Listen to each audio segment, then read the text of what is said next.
bansa, nagliwanag ang kalangitan sa ilang bahagi ng Portugal at Spain itong weekend dahil sa isang meteor o bulalakaw.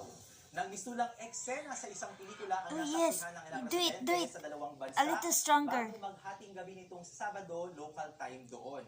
Sapol sa video ng European Space Agency sa Caceres, Spain, ang pagbulusok ng bulalakaw na nagbigay po ng matingkad na kulay berde. Yes, you did it!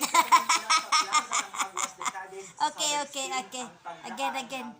Again, there's a lot. Nasa 160,000 kilometers per hour ang bilis.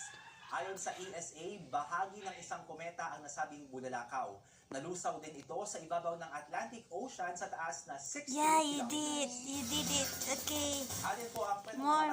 Ito po si Ariel Rojas. Ingat. Sa pagbabalik ng TV Patrol, National Security Yes. Council. Very good. Yeah, you get it.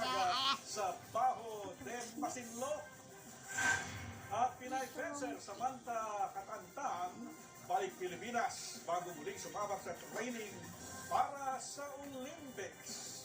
Tuloy-tuloy pa rin ang mga balita sa pagbabalik ng TV Patrol. Maybe I would just...